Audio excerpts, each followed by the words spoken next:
together and spent time in Fiji supporting the needs of women and children on an informal basis for 14 years. General Otawa, Bulavinaka, the floor is yours. Thank you so much for the introduction.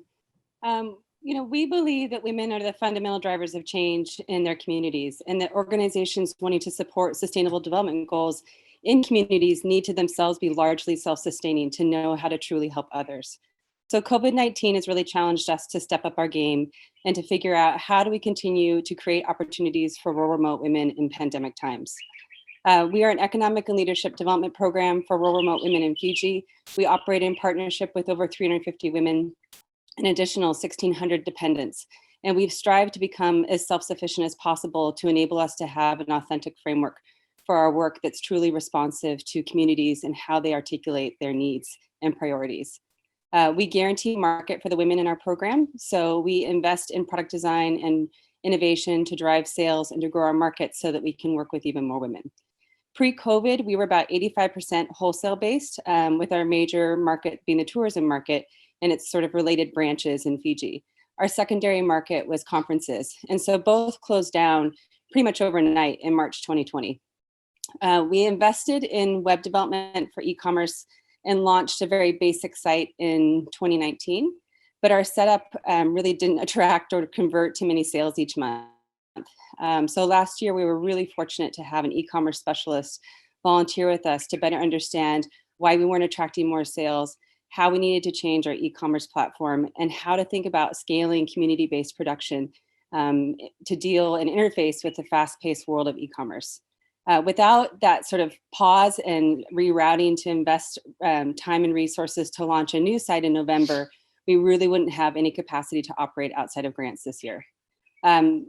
Just a little bit of background on e-commerce. From March to August 2020, there was a $5 billion increase in online sales. There's also really a growing movement to support small businesses, handmade, slow process, single origin goods online.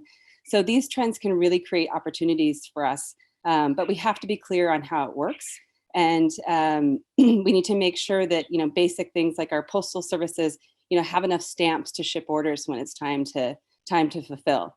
So through scaling social enterprise programs through e-commerce, we believe that it can support much deeper impacts in communities and really help to shift harmful gender norms that are throughout the Pacific and solidify tools for women to lead and leverage change in their communities. Naka Janet. Now, if you have questions for Janet on what she's just mentioned, you're most welcome to send in your questions again through the chat option of the platform. Now we go next to Sam Saili. Sam Saili is the chairperson, CEO, and co-founder of Sky Eye Pacific. He was born, raised, and educated in the islands of Samoa, has been in the ICT sector for over 20 years, with expertise in system analysis and design, data networks, databases, project management, mobile apps, fintech, and startup scaling. Sam is a fellow of the Royal Society for the Encouragement of Arts, Manufacturers, and Commerce, and twice selected as one of Samoa Observer's People of the Year in 2017 and 2019. Sam is the 12th of 13 children, so he said he has been in negotiations all his life. Raising the Samoan culture of tautua, or to serve, it has been natural that the company he co-founded with his siblings embraces serving for the benefit of the community. Talofa, Sam, and the floor is yours. Talofa, Pulavinaka. Thank you very much for having me. Business resilience, in our view, will be best achieved when everyone participates in the economy. But today's economy, like everything else, has moved to digital technology, and there lies the danger for Pacific business resilience. The first retail e-commerce transaction occurred in 1994, which is now 27 years ago. But up to today, most of the Pacific Island economies have very few retail e-commerce transactions. This is due to the lack of infrastructure and the digital divide. One of the missing critical infrastructure in terms of local for e-commerce is local payment gateway. as well as the technical skills to digitize sales and make it accessible to our grassroots communities. For over 8 years, Sky Pacific has been customizing, or what we term as localizing technology that was built for the developed world and make it applicable to the realities of the Pacific Islands. Just as an example, Sky has built an alternative to Google Maps about 5 years ago. And last year, we built a Amazon all roll into one app or one platform that we call Maua app. The aim is to empower all citizens, like a street vendor in a rural location, with the same digital tools as a McDonald's restaurant to sell their products locally and to the world. And we've had buyers from America that bought vegetables from a vendor at the local market and delivered to her mom in Samoa. And the vendor receives the funds electronically on the same day. Partnership is also critical, and Sky Eye's partnership with Women Business Development Incorporated, or WIPD, in response to COVID-19 lockdown, to move their monthly organic market to the cloud. So now it is known as the WIPD Virtual Organic Market, and where all orders are placed and paid online and are fulfilled and delivered on a particular day of the month. And for February, it will be next week, Friday. So if anyone wishes to go and buy food, vegetables, handicrafts, plants, cosmetics for their families or friends in Samoa, please have a look on the Moa app and you can fulfill those orders. We can fulfill, or WIPD can fulfill those orders next Friday. This is in our view, is ensuring resilience in Pacific businesses by having a level playing field and having an inclusive digital economy. Faftai.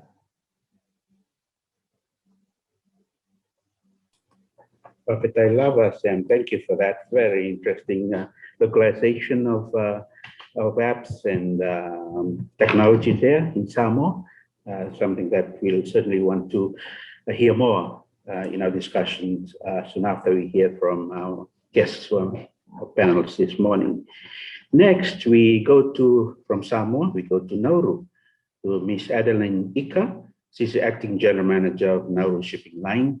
Adeline, I hope you are hearing us.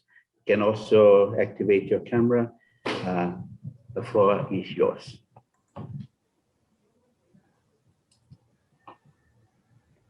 Thank you. Thank you, Samasoni, for the introduction. I appreciate the opportunity. And I hope you can hear me fine and that my camera is working now. We can hear you fine, Adeline. Welcome again, and we invite you to have your opening remarks for 2 minutes, talking about your organization and how you are coping with the impacts of COVID-19.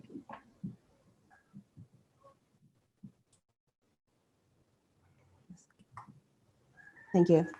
Well, as we all know, COVID-19, since the wake of COVID-19 in early 2020, it has impacted and affected a lot of the businesses, industries, not only in the Pacific region, but also in the global business market around the world.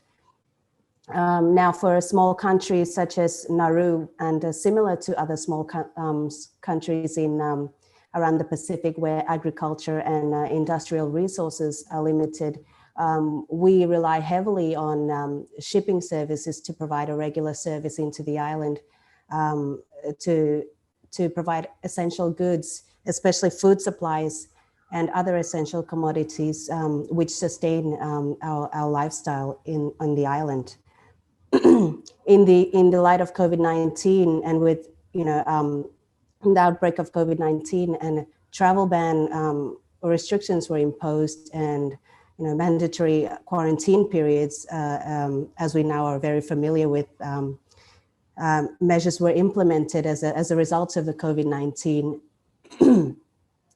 excuse me. These procedures heavily impacted and majorly impacted the global shipping industries and the normal shipping schedules and routes. Unfortunately, Nauru at the time was also directly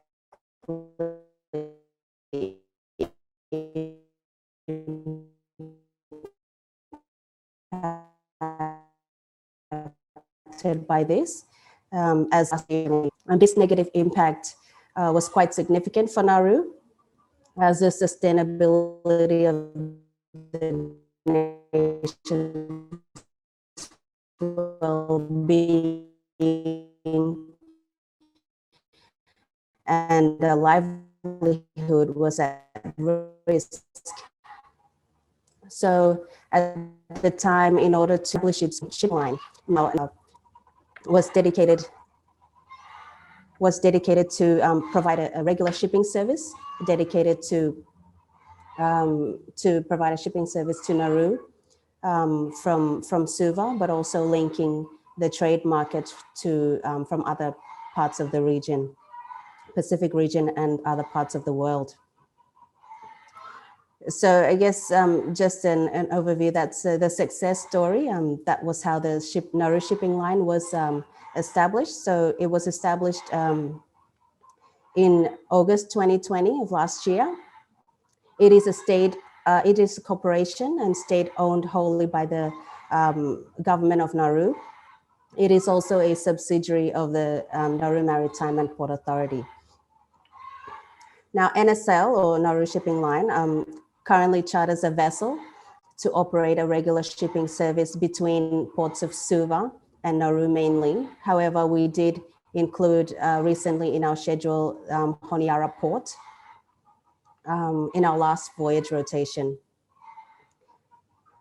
For Nauru, I think the long-term challenges or successes, depending on how you see it, in maintaining the service and also combating COVID-19 as we move forward, is to provide a standard approach to managing COVID-19 and keeping it away from the Pacific communities, as well as promoting trade amongst the Central Pacific and providing a regular and monthly service to the ports involved.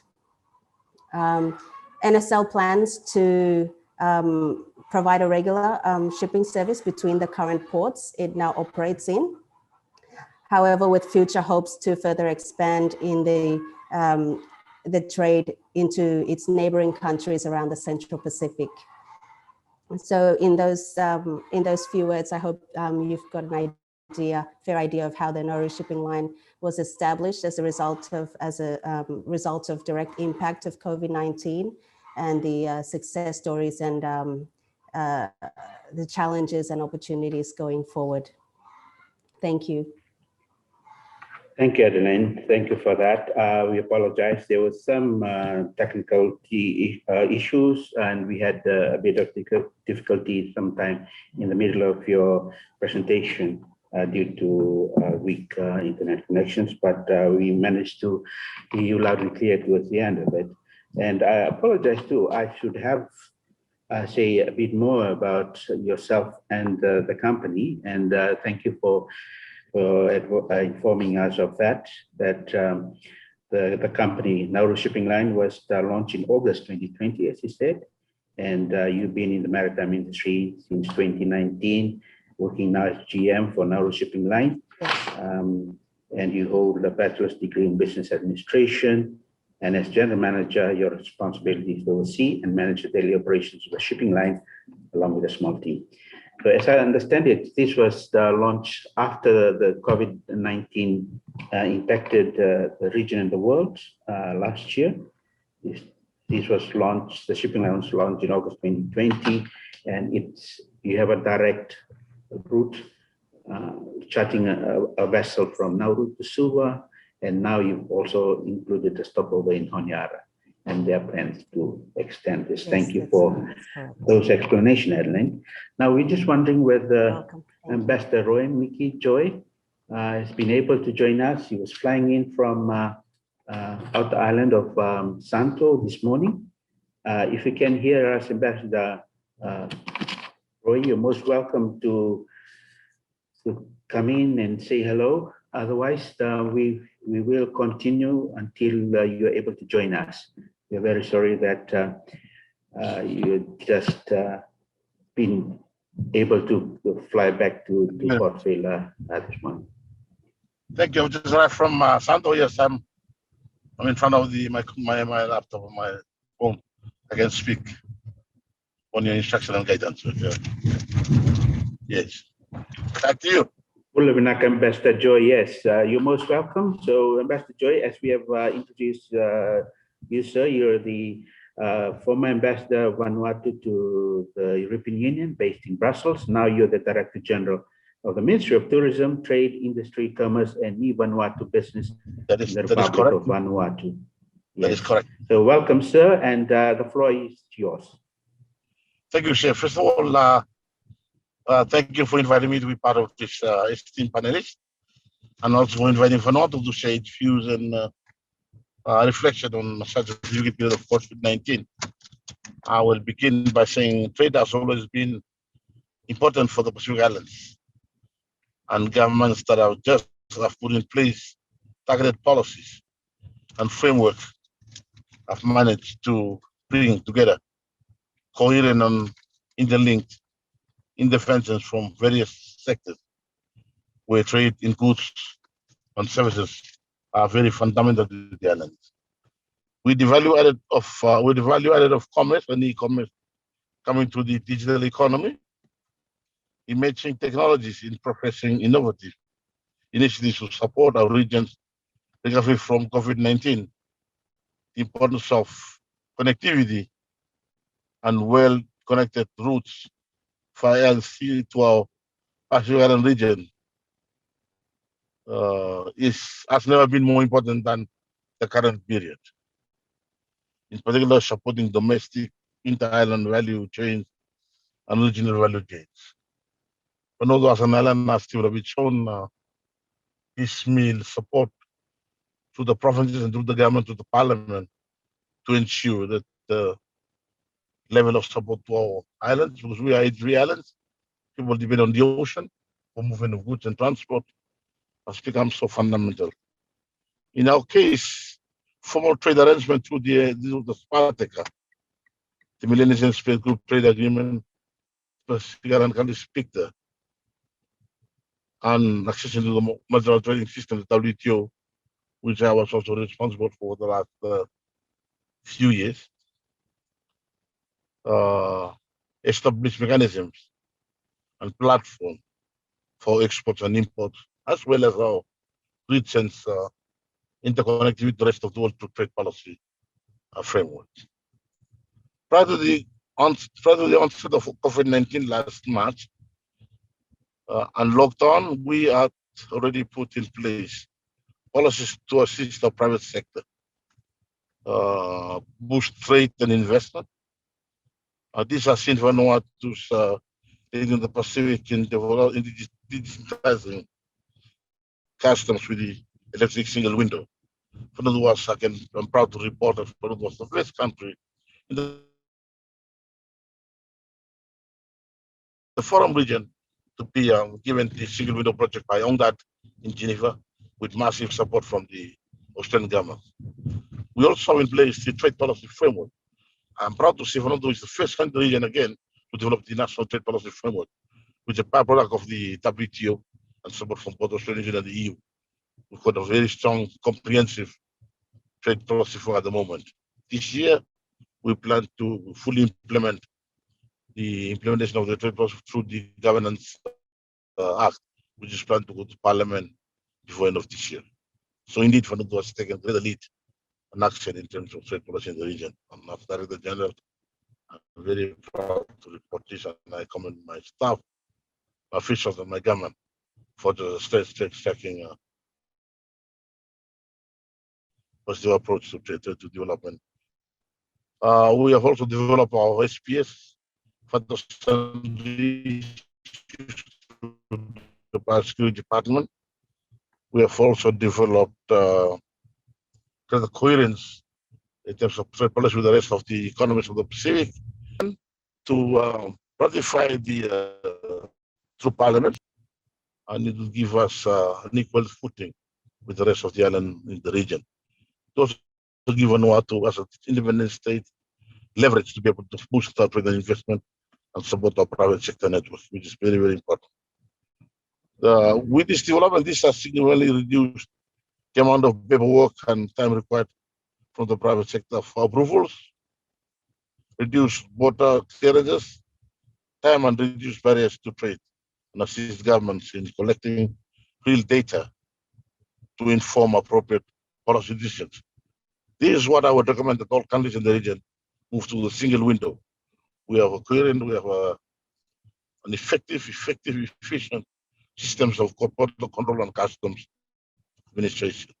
The government's economic and financial stimulus package involves three core areas: in tax relief, employment stabilization payment, and business support program. Following the stimulus package released last year by the Honorable Minister of Finance in the middle of the COVID-19, the government of Vanuatu has shifted 1 billion Vatu, which is equivalent to close to 1 billion Vatu in USD, would be about 10,000 USD. They've shifted 1 billion Vatu to grow the agricultural sector, the backbone of Vanuatu's economy, a more sustainable way of growing the economy as we see fit. I think big increase and multiply initiatives underway targeting production of the key agri-value-added export products through improved technology and support through government.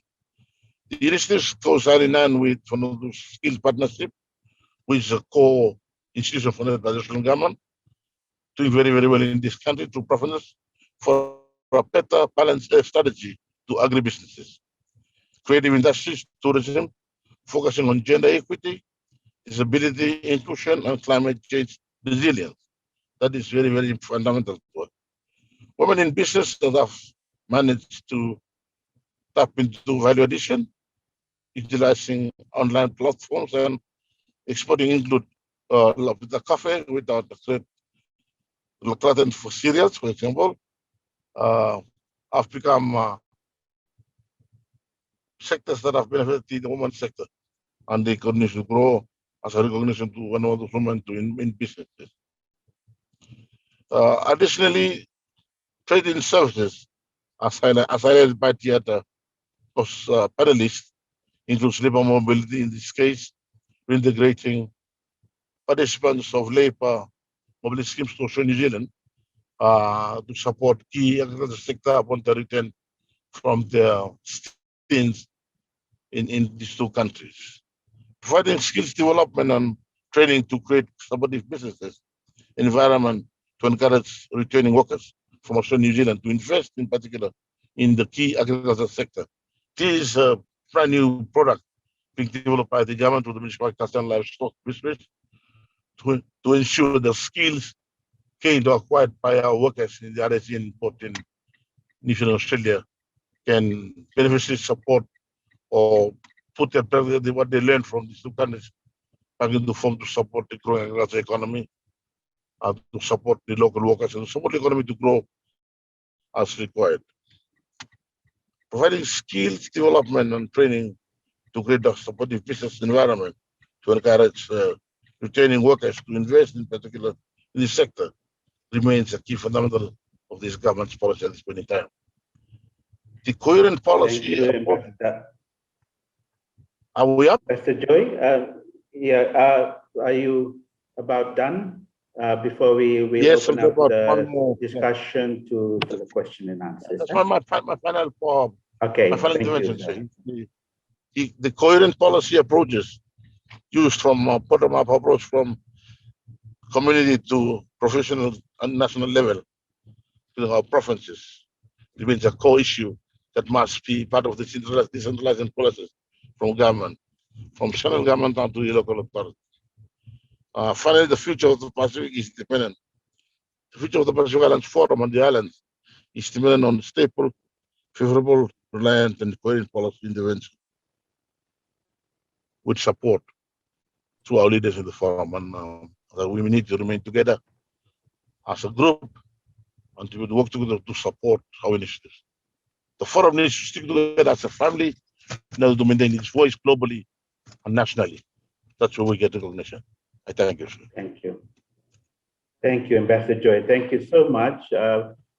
We understand you are making the huge effort in trying to connect with us, having just came off a plane from Santo.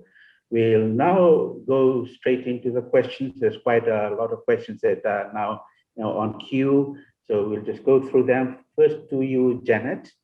Would you tell us what you were doing with e-commerce before COVID, and what were the most valuable lessons you learned from your e-commerce integration? Is it growing? How many people are employed for that purpose? What's your main project for the online shop for 2021? Sure. So as I mentioned, we had launched an e-commerce site on our website in 2019, but it was pretty basic and it wasn't a big focus for us. So we didn't really invest a lot of time and resources into understanding how to drive sales, because with anything new, you have to sort of put energy behind it. And so it sort of took our backs up against the wall with our market on island coming to kind of an end. To really realize that we've got to figure out, how e-commerce can really work for us. Sorry, I'm just looking at the questions here. Okay.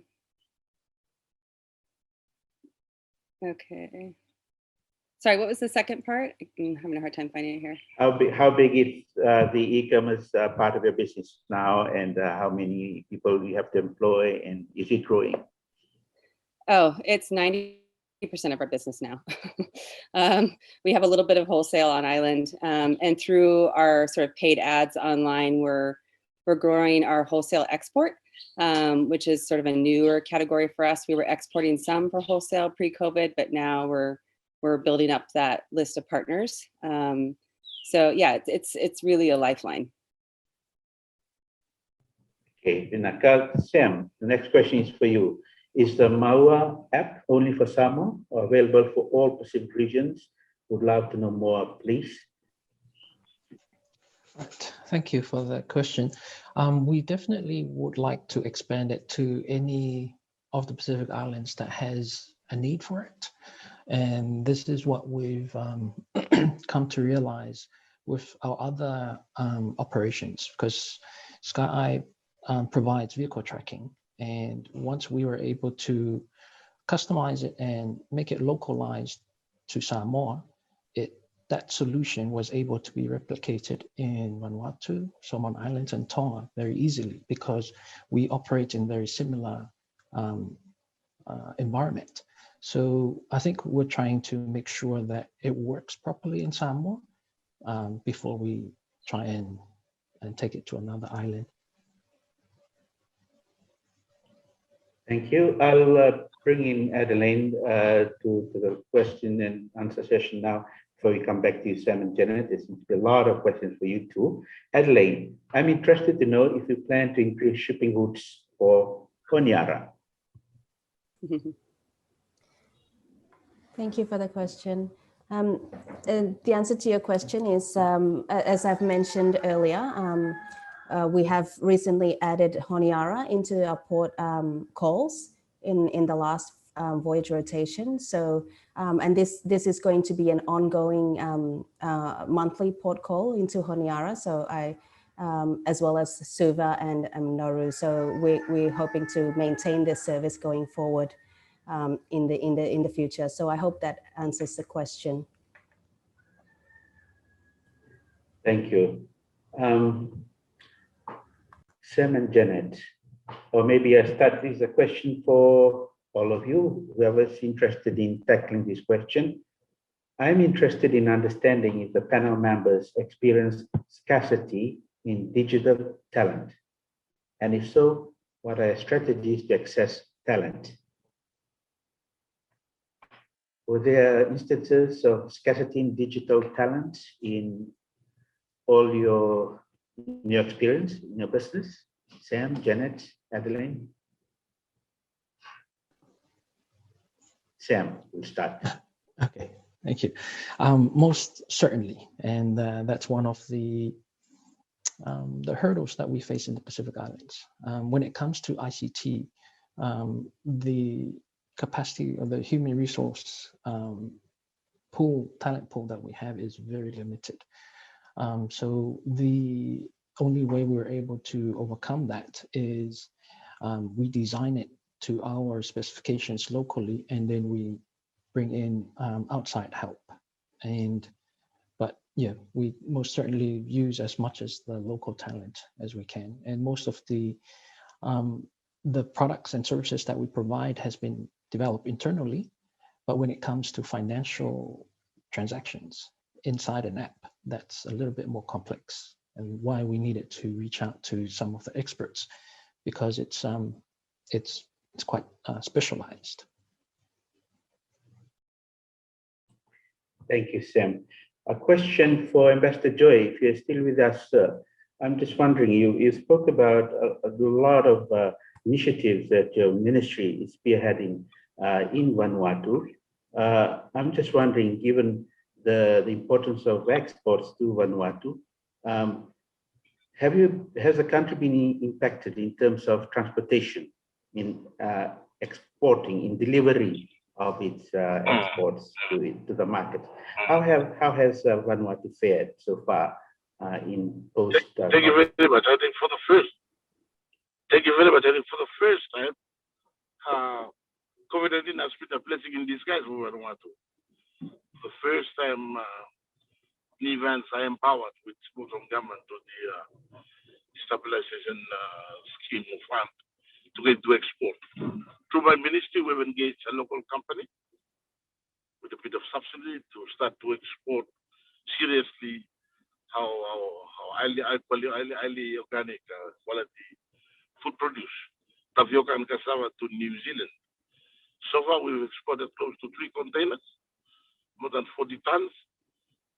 We have a niche market now in Auckland, in New Zealand. We're using the service of a local Tongan colleague who lives in New Zealand, who's well-known, well-faced with the market in New Zealand. And we are hitting the market in New Zealand through the South Auckland, where there's a lot of population of our Polynesian, one talks in Tongan, Samoa, Fiji, living there. Thank you, Ambassador. To take advantage of the situation that arises. For the first time, the Ministry of Agriculture to the government has supported local farmers in terms of growing produce. So from the north to the southern islands, the government has mobilized farmers to be able to grow, produce to grow. We're building warehouses in 6 provinces. We're purchasing a big boat from the government to be able to start transporting our goods from the north to the south. And we are concentrating on improving our exports into New Zealand. We were discussing with the New Zealand government to the FFC, and we're in touch with the MPI, Registered Primary Industries in Wellington, to be able to organize training for farmers to see Vanuatu take its own place in the lucrative New Zealand market. We're targeting New Caledonia, and we're targeting market in Australia. So this never happened until the days of the COVID. Our farmers are very happy now into tissue production, and our local communities are beginning to realize the benefits and importance of the export market and participating in the global digital economy, just like the export of our food produce. I think COVID-19 has given that a blessing. We're mobilizing things from this country not seen before. Thank you. Thank you, Ambassador. To Sam and Janet, social media, e-commerce, and shipping logistics have been instrumental for small businesses throughout 2020. Thus, Sky Eye and Right Beyond the Reef provide training to the local communities on how to market and sell their products online. Also, how can development partners in the region provide support? Sky Eye?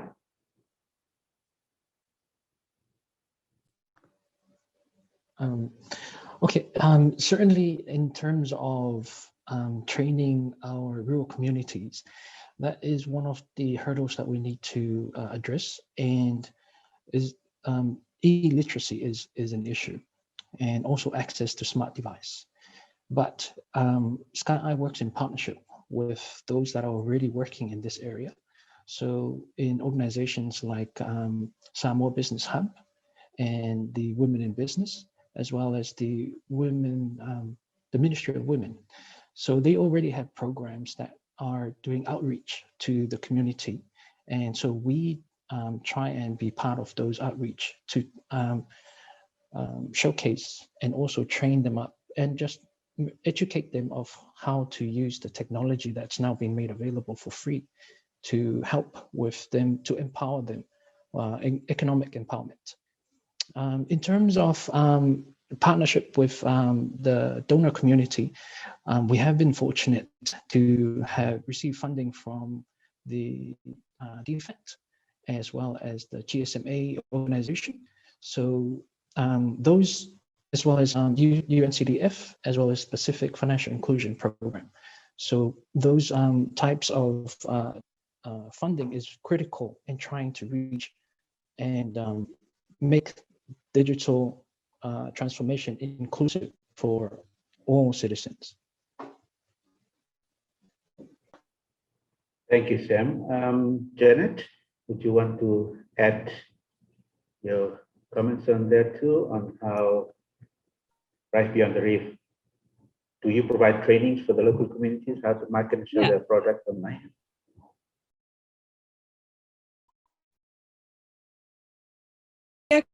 Whole supply chain program. So we we guarantee market. We buy the product from the women, and that's one of our inputs as a program. And that's was sort of came out of our research way back in 2013. Is that there's a lot of barriers for remote communities in Fiji, let alone sort of penetrating the formal sector and exporting. So that's where we sort of designed our program the way it's set up now, where we buy products and we market and sell. I know that there's discussions in Fiji with women's groups on, you can sell online. There's sort of a lot of commentary thrown around at conferences and things like that. And I wonder when people say that if they've actually ever done it, because I think that there's a lot that needs to go into it, even just logistics. I mean, most people that export from Fiji, they're doing it on sea freight. There's very little e-commerce. So for us, just to give you an example, when we launched our new site in November and got much busier, we had to have a staff person sit at Post Fiji for almost 6 to 8 hours to ship 10 packages. And so we've been going through a very slow crawling process to build up a better system in partnership with Post Fiji, because we can't afford courier rates. Post Fiji is sort of our only option to be able to compete with sort of the free shipping model of a lot of other programs globally. So yeah, I mean, there's a lot of things to work through. Yeah, and so I don't think it's realistic to just think that you train communities and off they go. Thank you, Janet. Let's go to Adeline. Given that chartering a ship is an expensive undertaking, how has this impacted retail prices for the consumers, or is the Nauru government absorbing the whole cost with no flow-on effects on consumer prices? What was the problem with the existing pre-COVID shipping routes that necessitated the launching of the Nauru shipping line? Thank you, Samsoni. Okay, so for the first question, I believe there are 2 questions in that. So for the first question, in regards to chartering a ship, yes, this is an expensive undertaking. However, the Nauru's plan was to charter the vessel and see how the business goes, in going forward. And the plan is to purchase a vessel after providing the service, a regular service, and maintaining the service for several months, or even up to a year. And the plan was always to buy out a vessel and actually run a service wholly owned by the government of Nauru. In terms of if there was any problems with the existing or pre-COVID shipping routes, I guess the main problem we were facing, and I believe that also other countries in the Pacific are also facing, was the high freight costs. So one of the core business for focus of the Nauru shipping line was to not only provide a regular service to the island, to Nauru, but also to provide a competitive sea freight rate that the people of Nauru could enjoy. So, and yes, the like I said before, the Nauru Shipping Line is a wholly owned corporation by the Nauru government, and the establishment and the chartering of the vessel was wholly funded by the government of Nauru. I hope that answers all those questions. If there's any more, I would be happy to answer. What about pricing of goods in Nauru? Was there a marked increase in pricing because you have to pass on your costs to the consumers of Nauru? I think that was also part of it. Yes, thank you. So for consumer pricing, we haven't had any sort of impact since Nauru Shipping Line was established. In fact, if anything, there's been a reduction of prices on the shelf as a result of the competitive sea freight provided by the Nauru Shipping Line. Thank you, Adeline. Thank you. Sam, and we just got about, what, 7 minutes to wrap up. You have 3 questions that I'll ask you all at once. Sam, would you tell us more about your technical training and how possible it would be for others to create apps like Maua for their countries?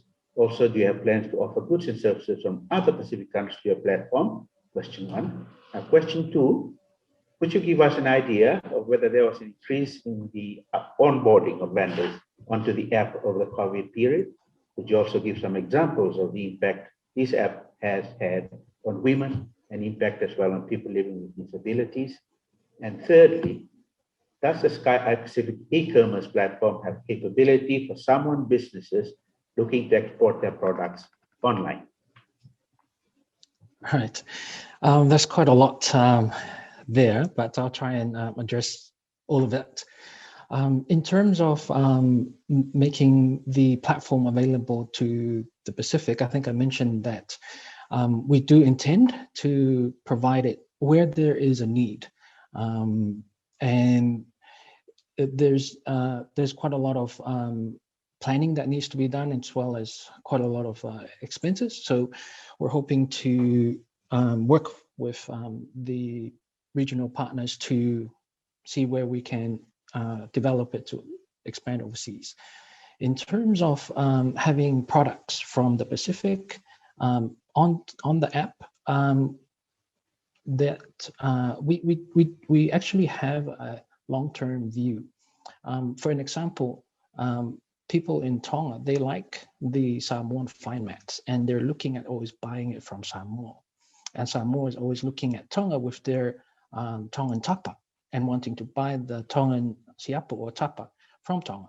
So there is already, and this was, and then I think this goes back hundreds of years between the trading between Samoa and Tonga and Fiji and the other Pacific islands. So we want to use this technology to reconnect that and able to trade between the Pacific islands.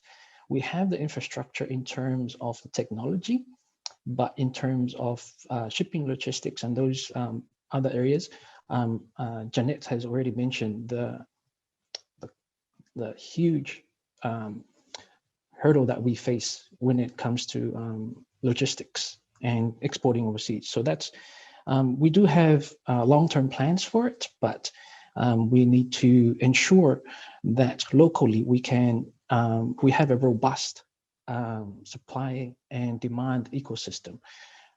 That's one thing that we need to make sure we have first before we look at overseas.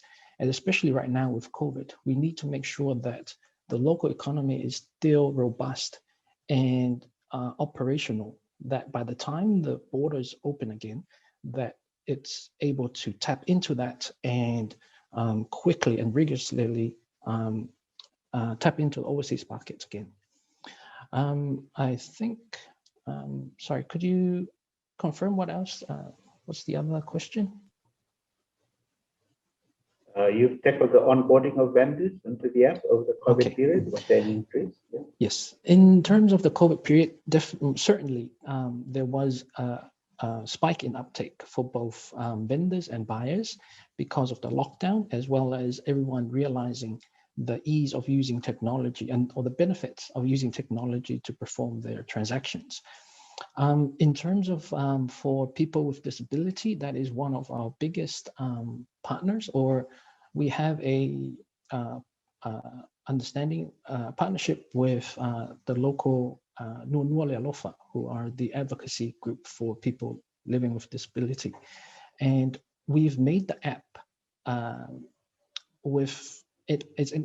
we made the app to make sure that it's assistive, that it use assistive technology that's already built into the smart devices.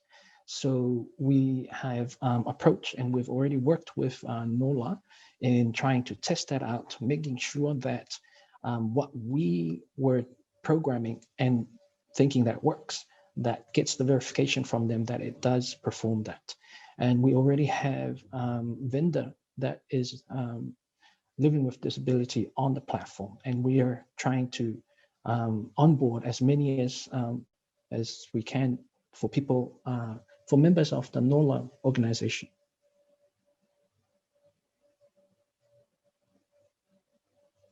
Very much. Thank you very much, Sam, for that. We are almost towards the end part of our Talanoa. Just a quick question for Janet. How have the women in communities responded to this new form of online marketing and e-commerce? Will this be the new normal going forward for women in communities doing business? I mean, we don't know when borders will reopen in Fiji. So for now, it is sort of what there is. And I mean, you know, we had to really pull back on our ability to order from women last year while we were reconfiguring ourselves and trying to figure out, you know, how do we create market access during the pandemic. So honestly, women are thrilled to have orders again. You know, it's not just their loss of orders from us. It's, you know, most communities we work in, their other income source is farming. And so, you know, the rates that they're getting in the local market here, and then combined with being rural remote and the cost to get to market, I mean, it's basically ended up that they're better off just staying and having zero cash options in the village. So yeah, it's been a very happy time to start ordering again. It has a really big impact in terms of shifting from sort of a wholesale market to an online market. We have more control. I mean, obviously it depends on what customers buy, but once we see something going well or people responding well to an ad, we can put more marketing funds behind that ad. And we can, for example, pillows. If pillows are selling well online, we can ramp up our pillow ad and sell more pillows. And so we can actually control a bit more, you know, what sort of volume we're going to be sourcing from communities. So we've actually taken off just this month 2 villages that have been on our wait list for more than 2 years because of this. So I mean, there's a huge potential to scale e-commerce, but our biggest bottleneck right now is shipping. And, you know, we're going to have to do a hybrid of sending some bulk overseas and shipping here to sort of work through this. It's going to take time. Thank you, Janet. I'm afraid that time is catching up very fast with us. So we have to go through the final rep from you members of the panel, all 4 of you. We're going to start with Ambassador Joy, and perhaps in your final rep, you may want to include in a comment or two about providing an update on Vanuatu line market access to New Zealand. So the floor is yours, Ambassador Joy. Thank you, Sid. As I mentioned, it's very exciting, you know, this period in Vanuatu. First time Nivans have come to realize the economic potential that the crops in the gardens, the farms can produce. The government of Vanuatu last year, for the first time in the history of this country, provided huge budget support to the Ministry of Agriculture, Ministry of Trade. There's an income of budget for Ministry of Agriculture from previous year, 1,200,000,000. This year, 2,400,000,000. For the Ministry of Trade, my budget last year was roughly 650 million.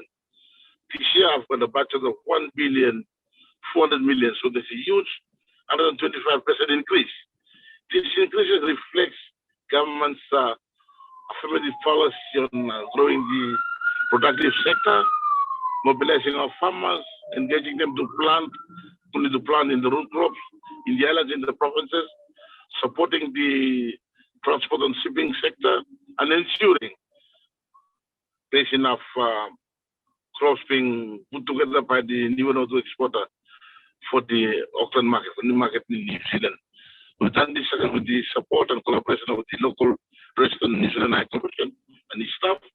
We've provided tremendous overwhelming support to us.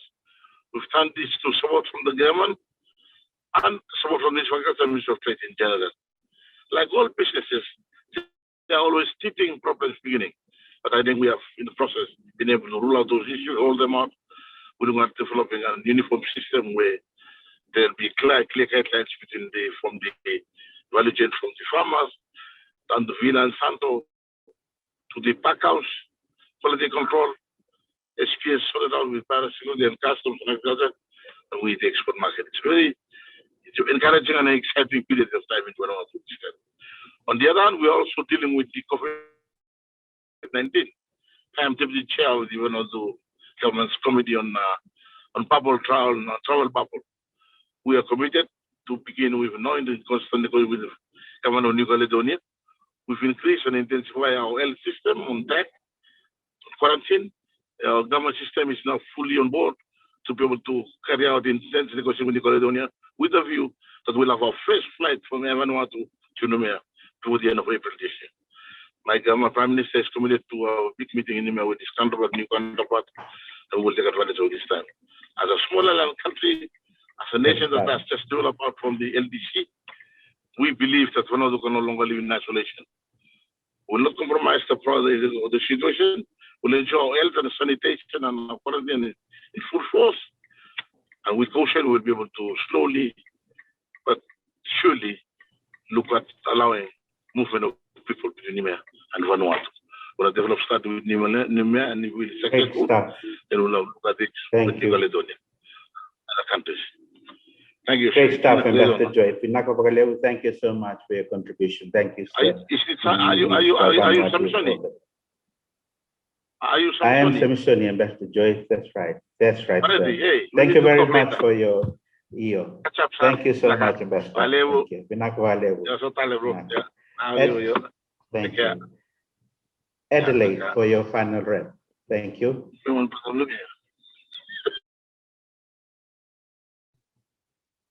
Adelaide? Yes. Yes.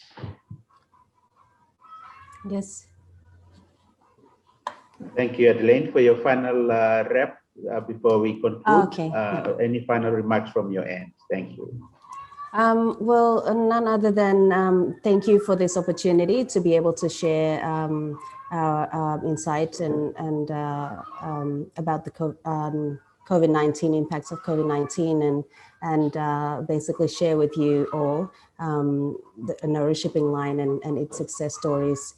And I hope it's been a learning curve for everyone, and it's been an honor. Thank you. Thank you, Adeline, and wish Nauru Shipping Line all the best in the future under the new normal.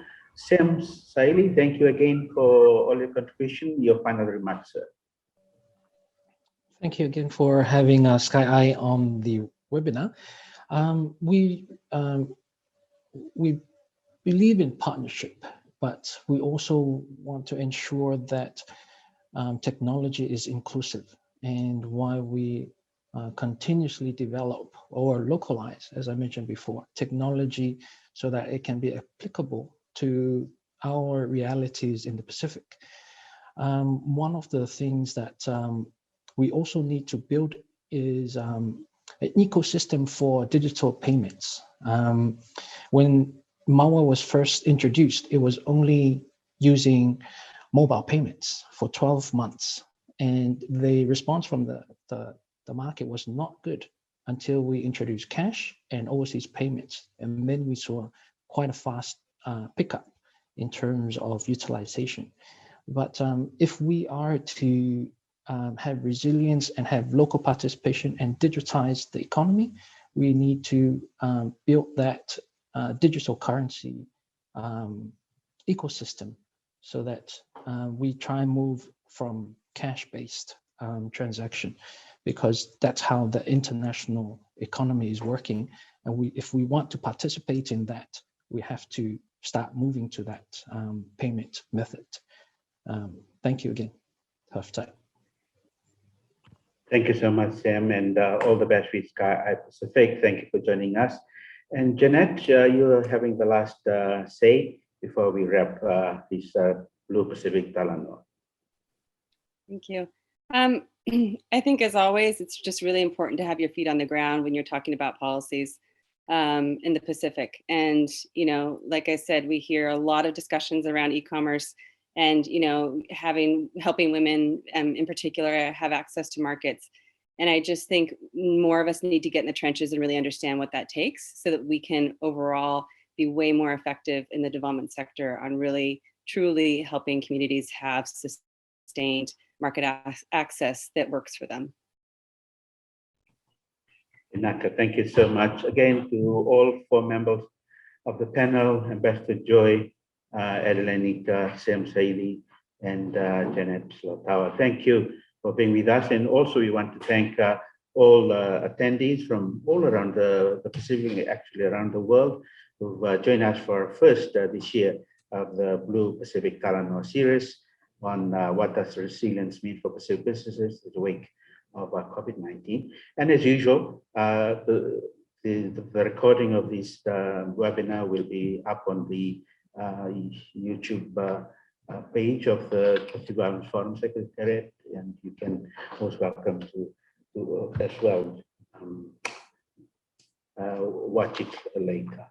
And as mentioned by the Pacific Islands Forum Secretary General, the Pacific Trade Invest is the Pacific's trade and investment promotion agency for Pacific businesses considering exporting. Pacific Trade Invest works to develop and promote businesses and people from the Pacific. So if you'd like more information, please get in touch. The PTI network has offices in China, in Europe, Japan, and New Zealand. With those few remarks, thank you from me again and the team here, the Pacific Islands Forum Secretariat in Suva, Fiji, until the next Blue Pacific Talanoa series, which is next month. Misamore and goodbye.